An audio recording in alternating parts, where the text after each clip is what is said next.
Hi guys, welcome to my channel.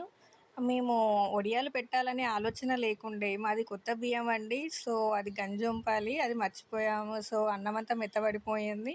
దాన్ని ఏం చేయాలని ఆలోచిస్తూ కాస్త మొత్తం మిక్స్ చేసేసి ఉప్పు వేసుకొని జీలకర్ర వేసుకొని మిక్స్ చేసాము. మిక్స్ చేసేసి అప్పలు చేసే ప్రెషర్లో పిండి వేసి ఇలా వడియాలు పెట్టేసుకున్నామండి. ఈజీ ప్రాసెస్ అవుతుంది. సో మేడపైకి వచ్చేసి ఇలా వ్యూ ఎంజాయ్ చేస్తూ వడియాలు పెట్టేసుకున్నామండి. మీరు ట్రై చేయండి. ఎండలు మనకి ఇలా కూడా యూజ్ అవుతాయి. అన్నంతో కదా ఎలా ఉంటాయో అని అనుకున్నాం, కానీ చేశాక ట్రై చేసామండి. ఏంచి చాలా టేస్టీగా ఉన్నాయి. సో ఈజీ ప్రాసెస్ ఇది అని మేము అనుకుంటున్నాం. మాకు చాలా నచ్చాయి. మీరు ట్రై చేసి ఎలా ఉన్నాయో చెప్పండి, నాకు కామెంట్ చేయండి. Subscribe to my channel.